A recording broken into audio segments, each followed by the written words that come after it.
는 사행에 대해서 살펴보도록 하겠습니다. 민법 406조에는요, 채무자가 채권자를 해함을 알고 재산권을 목적으로 한 법률 행위를 한 때, 그거를 이제 취소할 수 있다라고 이제 되어 있습니다. 그래서 재산권을 목적으로 한 법률 행위이어야 하는데요. 특히 이제 가족법상의 어떤 행위가 어떤 사행이 취소의 대상이 될지 여부가 많이 문제가 됩니다. 1번 판례를 보면은요, 상속 포기의 경우에는 사행이 취소의 대상이 되지 않는다라는 게 우리 대법원의 이제 입장입니다. 뭐 예를 들어서 A가요, 뭐 B에 대해서 1억 원의 채권을 가지고 있는데, 뭐 B의 이제 아버지가 돌아가셨다 이거요. 그래서 자녀가 이렇게 B, C, D 이렇게 세 명이 있는데 여기가 상속을 이제 포기했다. 그래서 이제 B의 채권자인 A가 이 상속 포기를 취소할 수 있겠는가? 상속 포기를 취소하고 수익자가 이제 C와 D가 되겠죠. B가 포기하면서 그 지분만큼이 C, D에게 더 갔을 테니까 그거에 대한 어떤 요 B 지분만큼의 말소를 구할 수 있겠는가? 이제 이게 문제가 됐는데요. 판시 2번에 보면은 대법원은 이런 상속 포기 행위는 어떤 재산권을 목적으로 한 법률 행위로 보기 어렵다는 거예요. 어떤 재산상의 법률 행위의 성격만 갖는 건 아니다라는 겁니다. 그래서 거기 보면은 인적 결단으로서의 성질을 가진다 이거예요. 그러니까 비상속인의 지위를 포괄적으로 승계하게 되는 그 상속인의 지위를 내가 가질 것인지에 대해서 결정하는 거다. 그래서 하나의 인적 결단으로서의 성질을 갖게 된다라는 거고요. 또 어떤 그 채권자 취소에 있어서 상대적 효력 때문에 이게 이 B에 대해서만 상대적으로 이제 포기가 된다라는 게 상당히 이제 어떤 복잡한 법률 문제를 이제 야기할 수 있다. 그리고 현실적으로는 B에게 어떤 있던 재산이 책임 재산이 없어지는 건 아니지 않느냐 이거죠. 그러니까 원래 없었던 것이 그냥 없는 상태가 되는 것이지. 그러니까 상속에 의해서 있을 뻔한 재산이 이제 없어지게 되는 것이지 있었던 책임 재산이 없어지는 것은 아니지 않느냐. 그런 걸 고려해서 이 상속 포기 행위는 어떤 채권자 취소의 대상이 되지 않는다. 이제 그렇게 판단을 했습니다. 그래서 상속 포기를 어떤 채권자 취소로 이렇게 취소할 수 있을지 이거는 이제 어떤 세계적으로도 많이 문제가 되는데요. 독일이나 일본은 이제 우리 대법원 판례 입장과 이제 마찬가지로 상속 포기는 채권자 취소의 대상이 되지 않는다. 그렇게 되어 있습니다. 제가 독일 판례는 못 읽어봤지만 일본 판례는 이런 걸 강조합니다. 그러니까 B의 책임 재산이 이게 있던 게 없어진 건 아니지 않느냐 이거 현재 상태보다 악화시키지 않는다 이걸 이제 강조하면서 상속 포기 대상이 되지 않는다. 상속 포기는 채권자 취소의 대상이 되지 않는다. 그렇게 했는데요. 이제 우리 대법원도 독일, 일본과 입장이 같습니다. 프랑스의 경우는요. 원래부터 이게 채권자 취소의 대상이 된다라고 봤어요. 그래서 상속 포기도 채권자 취소의 대상이 된다. 그렇게 보고 있습니다. 그 다음에 이제 판시 1번과 3번에 있는 이야기는 뭐냐면요. 우리 대법원은 상속 포기는 채권자 취소의 대상이 아니다. 이제 이렇게 보고 있고, 뒤에서 보는 것처럼 상속재산 분할 협의는 채권자 취소의 대상이 된다. 이제 이렇게 보고 있습니다. 그래서 이제 이런 사안에서 이제 요 BCD가 이제 요 B는 이제 상속을 포기하고 C와 이제 D가 이제 상속하는 것으로 이제 그렇게 이제 하려고 한다 이거예요. 근데 상속채 이제 분할 협의를 하는데 상속채 분할 협의를 하는 단계에서는 모두가 다 참가를 해야 돼요. 모두가요. 그러니까 한 명이라도 빠지면 그게 이제 효력이 없습니다. 상속재산 분할 협의는요. 그래서 요 B가 요 그 상속재산 분할 협의에 참석을 해야 되는지 이제 이게 고민이 되는 거죠. 일반인들 입장에서는요. 사실은 이 B가 상속 포기를 하게 되면은 상속 포기에 이제 소급효가 생기기 때문에 사실은 이 상속 재산 분할 협의 과정에 B가 빠져도 관계없어요. 빠졌다 하더라도 나중에 상속 포기가 되면 B는 상속인이 아니었던 거가 돼서 C, D만 상속 재산 분할 협의를 했다 하더라도 그거는 유효한 상속 재산 분할 협의가 됩니다. 근데 일반인 입장에서는 이제 불안하다 이거예요. 상속 재산 분할 협의는 다 참가해야 된다고 하니까. 그래서 이제 여기를 B가 이제 참여를 하려고 하니까 그러면 이게 상속 재산 분할 협의는 채권자 취소의 대상이 되니까 이제 고민이 되는 것이죠.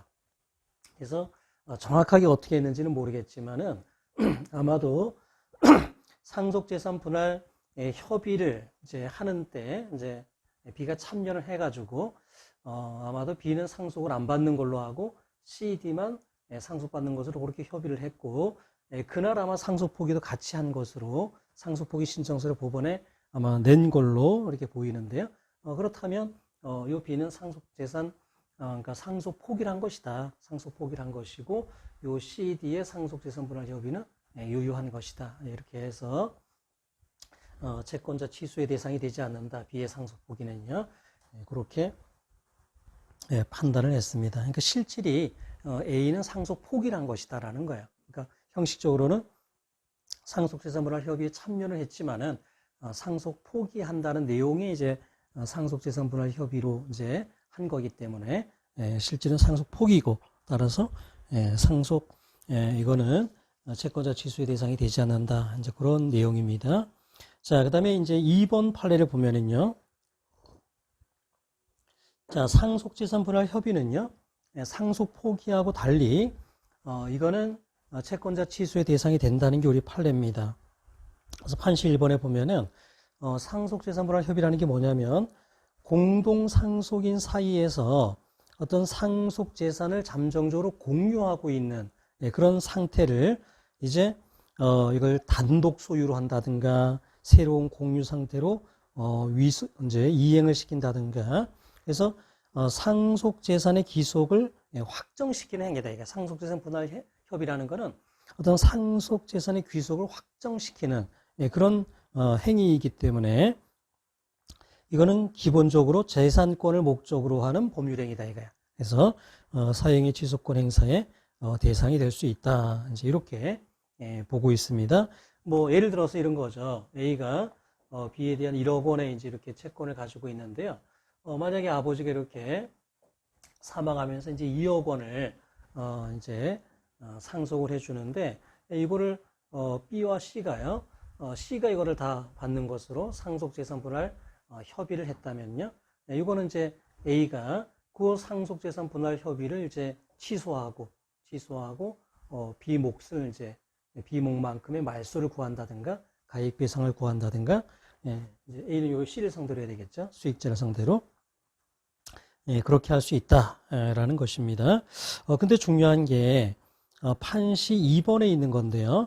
만약에 B가 이렇게 요 상속재산 분할 협의에서 하나도 안 받기로 했다 하더라도 이게 구체적 상속분에 미달하지 않는다면은요, 그거는 취소할 수 없습니다. 그게 무슨 얘기냐면 이미 갑으로부터 B가 2억 원을 사전 증여를 받은 게 있어서 그래서 C가 2억 원을 다 받는 것으로 상속재산 분할 협의를 했다라고 생각해 보세요.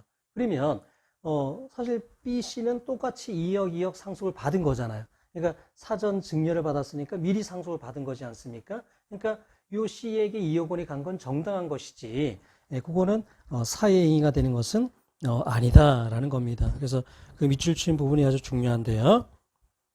재산분할 결과가 채무자의 구체적 상속분에 상당하는 정도의 미달하는 과소한 것이라고 인정되지 않는 한 사회행위로서 취소되어야 할 것은 아니다라는 거야. 그러니까 상속재산분할 협의를 했는데 여기만 다 받았다고 해서 무조건 이게 사회행위 되는 건 아니라는 거예요. 여기가 생전에 사전 증여를 받았을 수도 있고요. 그 다음에 유증을 받았을 수도 있다라는 것이죠. 자, 그래서 여러분 그 박스 안에 보면은 구체적 상속분을 산정하는 공식이 나와 있습니다. 그러니까 구체적 상속분은 이제 이런 취지예요. 생전에 미리 증여를 했을 수 있잖아요. 피상속인이. 그리고 유증을 했을 수도 있지 않습니까? 그거를 고려해서 상속을 해야 된다는 거예요. 그러니까 이미 한 상속인은 사전 증여를 많이 받았다 이거예요. 그런데 만약에 돌아가신 시점의 재산을 똑같이 그냥 나누게 되면은 그 사람은 더 받게 되잖아요. 그러니까 그러지 않고 그 사람이 이미 받은 거는 고려해서 부족한 것만 그 사람은 이제 상속받을 수 있다는 거예요. 미리 증여나 유증을 받은 사람은 자기가 특별 수익한 거에서 부족한 한도에서만 상속을 받을 수 있다라는 게 구체적 상속분입니다. 그래서 그거를 계산하는 공식을 보면은요, 상속 재산에다가 공동 상속인에 대한 생전 증여를 더합니다. 그래 이제 상정 상속 재산이라고 해요. 거기에다 이제 법정 상속분을 곱하면 그게 본래의 상속분이에요. 그리고 거기에다가 특별 수익 받은 거를 뺍니다. 빼면 그게 구체적 상속분이 됩니다. 자, 그래서 이제 문제 1번을 한번 풀어보면은, 자, 이제 A가 이제 사망을 했는데요. A는 이렇게 가족으로 B가 있고요. C, D, E가 있어요. 자녀로 C, D, E가 있다. 그 아내에게는 2억을 이제 유증을 했고요. 그 다음에 C와 D에게는 이제 증여를 했습니다. 이렇게 1억씩 생전 증여를 했다라는 겁니다. 그리고 이제 7억을 남기고 이렇게 이제 사망을 했을 때 요 7억 원은 어떻게 상속이 되겠는가라는 겁니다. 그러니까 요 7억 원을 그냥 1대 1대 1대 1.5 이렇게 나누지 않는다는 거예요. 그렇게 되면 이렇게 유증받은 사람하고 이미 증여받은 사람들이 있기 때문에 그러면 이제 형평이 맞지 않아. 그 사람들이 더 받게 되는 결과가 된다 이거예요. 그러니까 그것까지 고려해서 이제 상속을 해줘야 되는데 이제 그게 구체적 상속분입니다. 그래서 상정 상속 재산은요, 요 7억 원에다가 상속 재산에다가 생전 증여된 걸 합쳐요. 그러니까 2억 원입니다. 그러니까 9억 원이 되는 거예요. 요거는 이제 합치지 않습니다. 유증은요. 왜냐하면 유증은 돌아가신 시점에서 집행되지 않고 아직 남아 있는 거기 때문에 요 7억 원에 포함이 되어 있는 겁니다. 그러니까 요 유증된 건 또 추가로 이렇게 더하지 않습니다. 그러니까 생전 증여된 거 요거만 이제 더합니다. 자, 그러면 이제 본래의 이제 상속분을 이제 구하게 되면은 9억 원 중에서 1대 1대 1대 1.5죠. 그러니까 요 B는요. 이제 B는 9분의 3이 됩니다. 그러니까 3억 원이 되고요. CDE는요. 9분의 2씩이 되죠. 그러니까 이제 2억 원이 됩니다. 그러면 이제 구체적 상속분은요. 요 B의 경우에는 3억 원에서 유증받은 2억 원을 뺀 1억 원을 이제 상속받게 되는 거예요. 구체적 상속분은요. 그 다음에 CD는 이렇게 2억 원 중에서 1억 원 이제 다 사전 증여를 받았으니까요. 1억 원이 되고 E만 이제 2억 원을 사전 증여나 이제 유증받은 게 없으니까 2억 원을 다 받게 됩니다. 그래서 1억, 1억, 1억, 2억 이렇게 이제 상속받게 돼. 이게 이제 구체적 상속분입니다. 근데 결국 B의 경우에는요, 요 1억 원을 받았고 플러스 이제 유증을 받았으니까 3억 원이 되는 거고요. C는 1억 원을 받고 그다음에 이미 사전 증여를 받았으니까 2억 원이 되는 거고요. D도 2억 원이 되는 거고 E는 뭐 특별 수익이 된 게 없기 때문에 이렇게 2억 원을 받게 된다라는 겁니다. 그래서 이렇게 구체적 상속분은 특별 수익을 고려해서 이렇게 정하는 겁니다. 그래서 어떤 상속재산 분할 협의를 했는데 어떤 그 채무가 있는 그 상속인이 이 구체적 상속분보다도 더 적게 받기로 상속재산 분할 협의를 했을 때 그거를 취소할 수 있는 것이지 만약에 구체적 상속분만큼 받았다 이거야. 뭐 더 받았다. 그러면 이거는 취소할 수 있는 것이 아니다 라는 것이죠.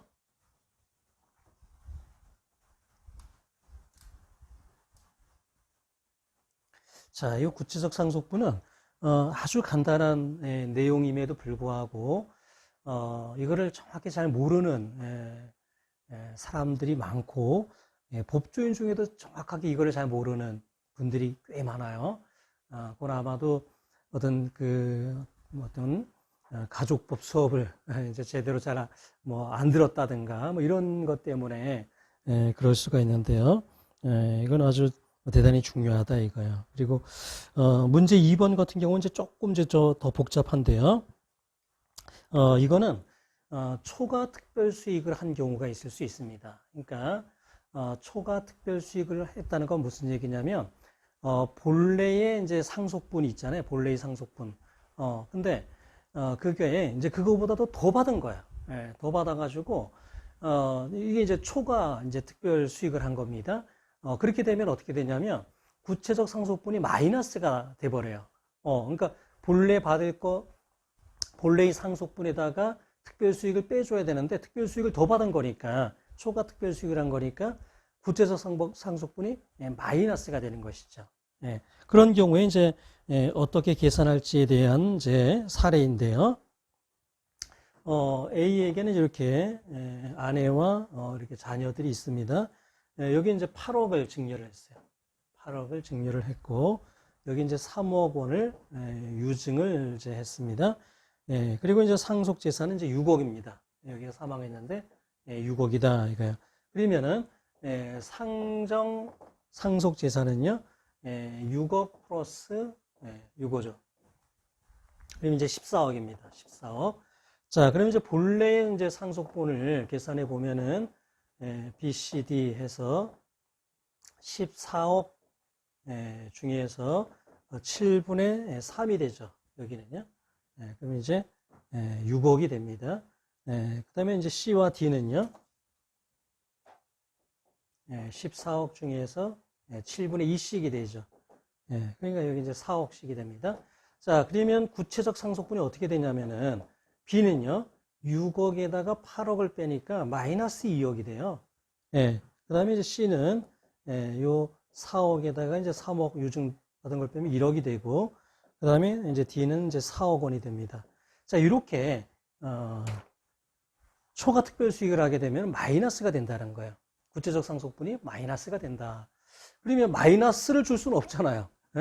그러니까 구체적 상속분이라는 게 요 6억 원 요 재산을 나누는 건데 6억 재산을 이제 얼마씩 줄지를 이제 나눠야 되는데 그러니까 안 줄 수 있는 게 최대인 거죠. 0까지가 최대인 거지 마이너스 2억을 줄 수는 없다 이거예요. 그래서 이렇게 마이너스가 구체적 상속분이 마이너스가 나오면은 그 사람은 없는 걸로 봅니다. 없는 걸로 보고 다시 구체적 상속분을 계산을 한다 이겁니다. 그러니까 이게 이제 여러 가지 학설들이 있는데 그 중에 초과 특별 수익자 부존재 의제설이라고 해요. 그래서 우리 실무는 이제 이렇게 그 초과 특별 수익자 부존재 의제설을 취하게 됩니다. 그러니까 요 B는요 8억 증여받은 거 이제 이거 그냥 놔두는 거야. 이걸 놔두고 마치 B가 없는 상태에서 C, D만 상속받은 것으로 보고 이제 구체적 상속분을 계산합니다. 그럼 어떻게 되냐면 상정 상속 재산이 6억 원이 되는 거죠. 6억. 여기는 빼버리니까요. 없는 걸로 보니까. 그러면 이제 본래의 상속분은 이 6억 원을요. B와 C와 D죠. B는 없는 걸로 보고 C와 D가 이제 3억씩, 3억씩, 똑같이 3억씩 상속받게 되죠. 그래서 구체적 상속분은요. C의 경우에는 요 3억에다가 특별 수익 받은 유증받은 3억을 빼니까 0원이 되는 거고요. D는 이제 이렇게 3억 원이 되는 것이죠. 그래서 구체적 상속분은요.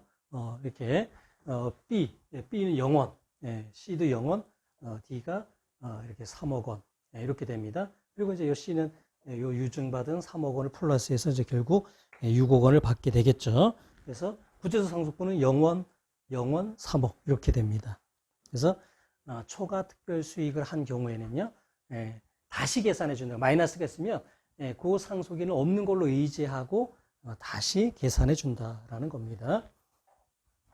자, 그래서 실무에서는 아주 중요해요. 이게 상속재산 분할 협의가 이게 채권자 취소의 대상이 된다 이거예요. 근데 요거는 잘 기억하겠죠. 상속 포기는 안 되고 상속재산 분할 협의는 된다. 이건 알고 있겠지만 이게 구체적 상속분 범위에서 이게 그거보다도 낮게 받은 범위에서 이게 취소가 되는 거거든요. 그러니까 이거를 정확하게 계산할 수가 있어야 됩니다. 자, 그 다음에 이제 3번을 보면은요. 3번 판례는 이게 채무 초과 상태에서 유일한 어떤 부동산을 처분을 했다. 그러면 이게 사회 행위로 추정이 됩니다. 사회 의사도 추정이 되고요. 자, 이제 그런데 이게 3번 판례는 이제 좀 전에 봤던 그 상속재산 분할 협의하고 이제 마찬가지로 자, 제가 조금 전에 설명한 건 다른 거랑 사례랑 좀 착각을 했고요. 이제 A가 B에 대한 이제 1억 원 채권을 가지고 있는데 갑이 이제 사망을 했어요. 그래서 이제 B와 C가 상속을 하게 됐는데 갑에게 이제 부동산이 하나 있었는데 이걸 어떻게 상속재산 분할 협의를 했냐면은 이거를 C가 다 갖는 거 그리고 C가 B에게 이제 현금으로 얼마를 지급하기로 이렇게 이제 상속재산 분할 협의를 했다 이거요. 자, 그럼 이거는 뭐랑 비슷한 거냐면은 B가 이제 요 부동산을 받을 수 있었잖아요. 상속을 오는 뭐 지분만큼 받을 수 있었다 이거요. 그런데 요거를 C에게 주고 현금으로 받기로 한 거니까 유일한 부동산을 처분해서 이제 현금을 받은 거 그것과 이제 비슷하다 이거예요. 이제 유일한 부동산을 이렇게 처분해서 매각해서 처분하기 쉬운 어떤 현금을 갖게 되는 행위. 그거는 이제 사회 행위로 보잖아요. 사회 의사도 추정되지 않습니까? 그러니까 이런 경우에도 이런 상속재산 분할 협의도 사행이다 이거예요. 그래서 이거는 A가 둘 사이의 상속재산 분할 협의를 취소하고 그 다음에 이 부동산에 대한 B의 몫에 대한 말소를 A는 C에게 구할 수가 있다라는 겁니다. 자, 그 다음에 4번을 보면은요, 어떤 이제 채무자가 유언을 받았어요. 유증을 받았습니다. 근데 그 채무자가 그 유증을 포기했다 이거야. 그러니까 이것도 사행위가 되느냐 이 문제가 있죠. 그러니까 상속 포기한 거랑 이제 거의 비슷하잖아요. 그래서 유언을 내가 유증 받은 거 그거를 포기할지 여부는 자유롭게 결정할 수 있도록 해야 된다는 거예요. 그리고 그 채무자의 책임 재산에 있어서도 원래 없었잖아요. 그러니까 유증에 의해서 받을 뻔한 거를 안 받는 것뿐이지 원래 있었던 책임 재산이 없어진 건 아니기 때문에 상속 포기와 마찬가지 이유로 사행위 취소의 대상이 되지 않는다라고 봤습니다. 자, 그 다음에 이제 5번 판례입니다. 자, 채무자가 어떤 이혼을 하면서 채무자의 그 재산을 다 어떤 뭐 재산 분할 이런 걸로 그 배우자에게 이제 준다 이거야. 그러니까 이게 이제 사행위가 될 수 있겠는가 이겁니다. 그러니까 A가 B에 대해서 이렇게 1억 원의 채권을 가지고 있는데 B가 이제 C에게 이혼을 이제 하면서 재산 분할로 이 재산을 다 이제 이전해 줬다 이거야. 우리 대법원 판례는 뭐냐면은 이게 상당 범위 내라면은 그러니까 B와 C의 결혼 기간이라든가 뭐 그 재산 형성에 기여한 바 이런 걸 고려했을 때 이게 적당하다 이거야. B가 C에게 이렇게 부동산을 이렇게 재산 그러니까 분할로 준 게 적당하다라고 하면 사회가 되지 않는다는 거예요. 그런데 만약에 2분의 1 정도만 요 부동산이 2분의 1 정도만 주는 게 적당한데 전부 다를 줬다면은 그 상당한 범위를 넘는 부분은 사회행위가 될 수 있다라는 거예요. 그래서 상당한 정도를 벗어나는 초과 부분에 대해서는 적법한 재산 분할이라고 할 수 없기 때문에 사회행위에 해당하여 취소의 대상이 될 수 있다. 이렇게 봤습니다. 뭐 실제로 이렇게 채무가 많은 이런 사람들이 이렇게 이혼을 하면서요, 뭐 전 재산을 이렇게 배우자에게 주고 하는 경우들이 많습니다. 그러니까 약간은 뭐 가장 이혼으로 보이는 경우도 많아요. 실무에서는요. 근데 우리 대법원은 가장 이혼은 무효라고 거의 보지 않습니다. 거의 유효하다고 보거든요. 그래서 그러니까 이혼하고 재산 분할은 유효하지만 상당한 범위를 넘는 범위에서는 그거는 취소할 수 있다. 이제 그렇게 보는 것이죠. 자, 이제 6번 판례는 이제 뭐냐면은 5번 판례에서는 이혼을 하면서 채무자가 가지고 있던 재산을 이렇게 넘겨준 거예요. 그러니까 이 채무자는 책임 재산으로 있었던 이 부동산을 재산 분할 이유로 넘겨준 거죠. 책임 재산이 없어진 거죠. 그런 경우에 이거를 취소하고 상당 범위에서 이렇게 원상회복을 이제 할 수 있다는 건데, 자, 이 6번 판례는 뭐냐면, 요 B가 채무자인데요. C하고 이제 이렇게 이혼한다, 이거. 이혼을 하면서 재산이 C에게 있었어요, C에게. 그런데 B가 C에게 재산 분할을 청구할 수 있었는데 그걸 포기했다, 이거예요. 요 재산 분할을 포기한 행위를 취소할 수 있겠는가, 이거. 이거를 취소할 수 있겠는가. 이게 이제 문제가 된 건데요. 이건 안 된다, 이거예요. 좀 전 사례하고 다르잖아요. 좀 전 사례에는 채무자에게 책임 재산이 있었는데 그게 넘어가고 없어진 거지만 이 경우는 원래 없었어요, 책임 재산이. 그리고 아직 이혼에 대한 어떤 이혼을 하면서 재산 분할에 대한 협의라든가 아니면 어떤 심판이 법원의 어떤 재판이 있기 전 단계에서는 어떤 구체적인 권리를 성립한 게 아니기 때문에 책임 재산으로 보기 어렵다는 거예요. 그래서 이렇게 받을 수 있는 거를 포기했다. 요거는 사회행위가 되지 않는다는 거예요. 그래서 그거를 재산 분할을 포기한 거를 취소할 수는 없다라는 겁니다. 그래서 미줄치는 부분요. 협의 또는 심판에 의해서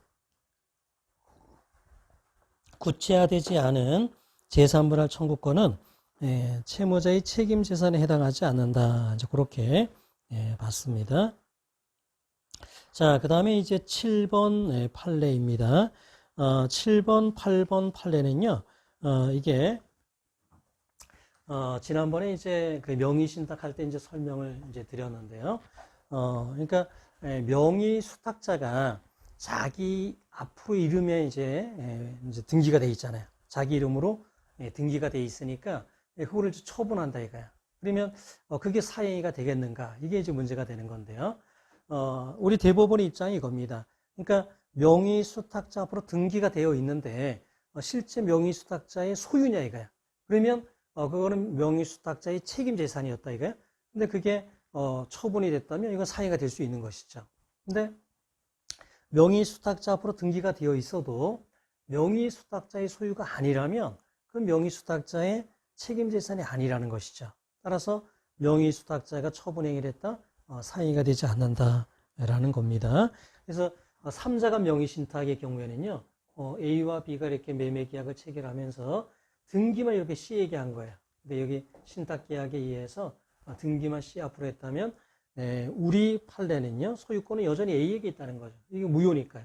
A에게서 C에게 등기된 거 이건 무효니까, 소유권이 여전히 A에게 있다는 거예요. 그러니까 이 수탁자가 자기 앞으로 이제 등기가 되어 있는 걸 기하로 이걸 D에게 처분했다 하더라도 이거는 사유가 되지 않는다는 거예요. 왜?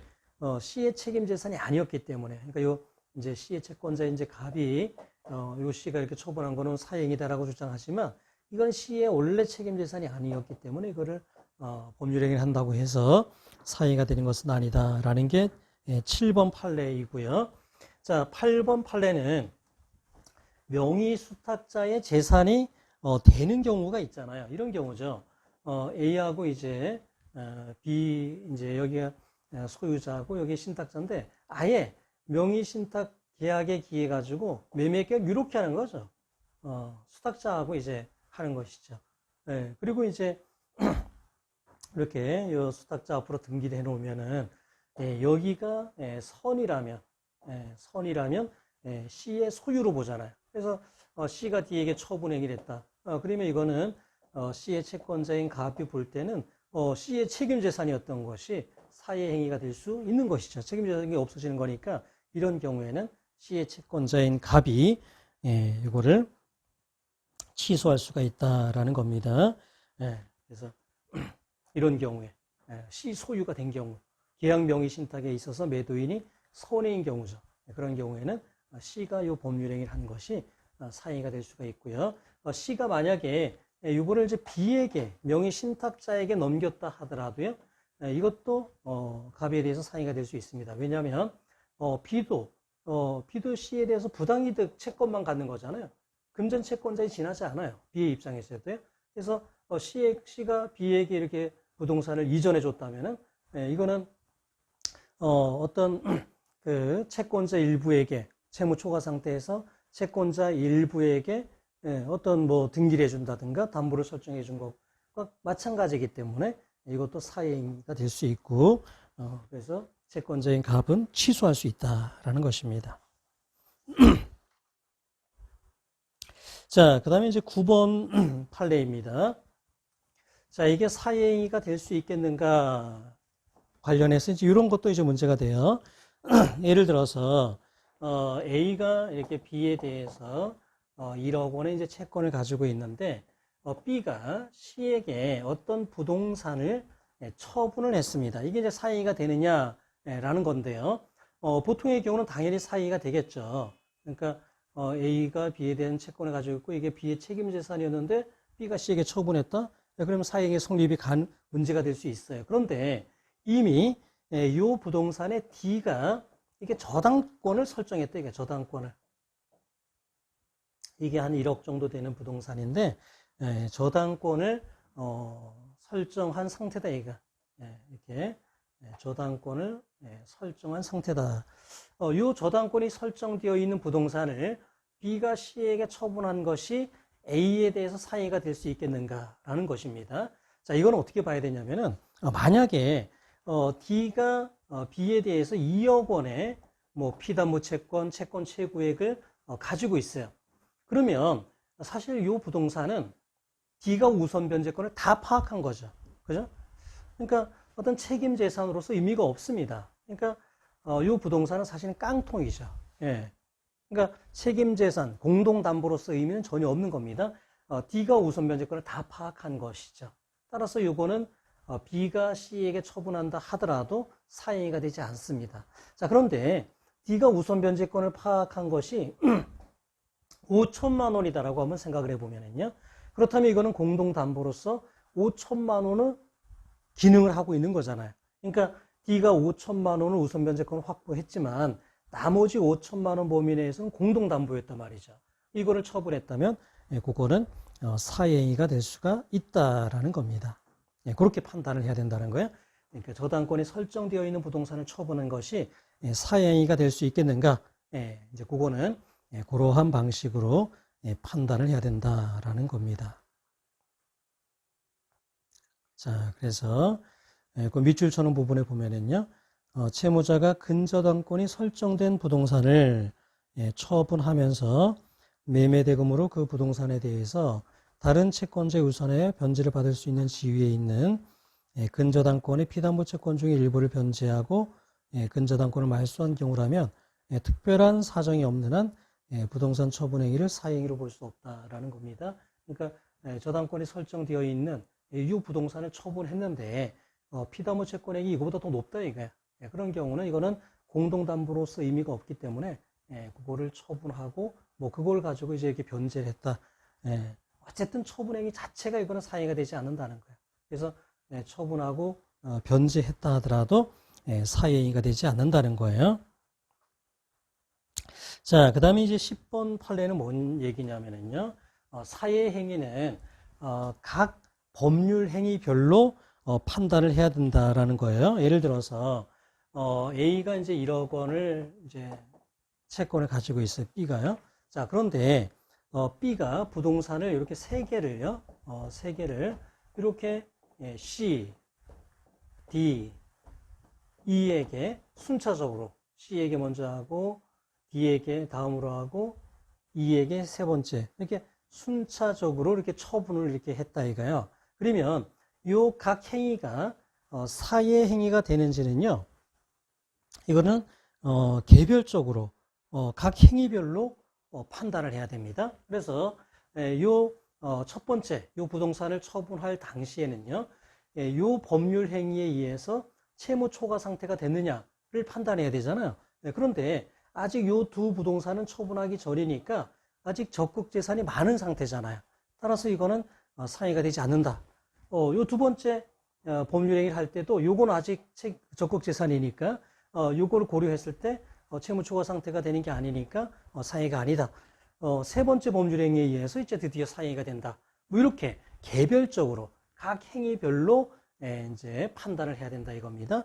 그런데 특별한 사정이 있는 경우에는 일괄해서 전체적으로 사회성이 있는지 여부를 판단해야 되는 수가 있어요. 그러니까 이게 아주 짧은 기간 내에 이게 가족들에게 뭐 형에게 그다음에 조카에게 이렇게 가족들에게 이렇게 순차적으로 쭉 팔았다 이거야. 그런 경우에는 요 첫 번째 행위를 이제 했을 때 다른 적극 재산이 있었으니까 이거 사행이 아니야 이렇게 판단하지 말고 이거는 특별한 사정이 있는 경우이기 때문에 일괄해서 전체적으로 판단을 해야 된다는 거예요. 그러니까 요 첫 번째 행위가 사행위가 되는지 판단할 때도 요 재산도 적극 재산으로 고려하지 말고 판단을 해야 된다라는 게 10번 판례입니다. 그래서 뭐 예를 들어서 이제 실제 요 사례가 그랬었는데요.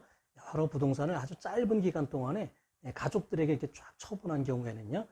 이것도 첫 번째 행위부터도 사행위가 될 수 있다는 거예요. 요 나머지 이후에 처분한 재산도 적극 재산으로 고려하지 않고 판단을 해야 된다는 겁니다. 자, 그래서 여기까지 하고 잠깐 쉬었다가 하겠습니다.